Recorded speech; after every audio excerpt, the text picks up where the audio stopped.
Good morning, boys. Today is Friday, July 18th. I got around 30 points trading Nasdaq this morning. I did only make $1,100 on one XFA because I don't know if I told you guys, I did blow my other 4 accounts yesterday on a winning fucking trade. And I can't buy more evals until August 1st. I have 2 evals right now that I have halfway past currently. And I also have 3 alpha accounts that I just requested a payout, and for some reason they're not available in my alpha tick, so I'm gonna have to see what is wrong with that. But in the meantime, let's get into this trade recap. So bias was extremely bullish. If we look at the 4-hour time frame, we can see obviously we're in a 4-hour uptrend. Right here, we break structure to the upside at 10 p.m. The 10 p.m. 4-hour candle closes above these swings highs, creating a 4-hour order block. So we have a 4-hour order block. Let's hop down to the 1 hour, just straight chop. 15-minute time frame. What do we see? We have London highs above us. We have a bearish 15-minute fair value gap. If you guys don't already have this indicator, please use it. I highly recommend it. This is what it's called. ICT kill zones and pivots. These are my settings if you guys need them. Honestly, the only indicator I really use. All right, so we have London highs and a bearish 15-minute fair value gap. I wait for price pre-market to inverse that 15-minute and then give us a reaction. That reaction was actually to the downside. We ended up tapping into this 15-minute order block. Why is this an order block? Last move to the downside before a candle closure to the upside.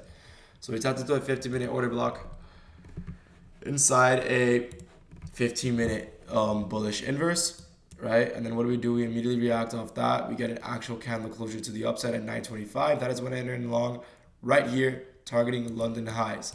I don't know why price ripped so much at 927. I cannot explain that move, but hit my take profit before market even opened, and after that, there's actually been 0 valid trades in my opinion. I think the only real valid trade was a short to this unfilled 4-hour, right? We had a 4-hour kind of actually bearish change in state and delivery at 6 a.m. We had a 4-hour bearish change in state and delivery, or CISD. Respected this 1-hour bearish fair value gap. We had a 4-hour below us. And what else do we have? 15-minute CISD once again. And on the 1-minute time frame, you could see right here, we push up at 10 a.m., come down, create a 1-minute inverse hit right here. This could have been your entry. This was a good entry. It stops right here. TP at this low. That could have been a good short to the unfilled 4-hour. But personally, I was bullish, so I needed long, so London high. If you have any questions about this trade, once again, entry was based off a 15-minute order block, 15-minute IFEG, 4-hour order block, 1-minute CISD, IFEG, and order block creation. If you guys have any questions about that, feel free to comment, DM us on Instagram and TikTok. I'll be there to answer. Also, once again, if you guys are interested in a one-on-one mentorship with me and George, literally handheld guide to profitability, let us know. I will leave the application out in the bio if you guys are interested. Once again, we're going to start reaching out to you guys in literally 2 days, over the weekend. The mentorship drops on Monday.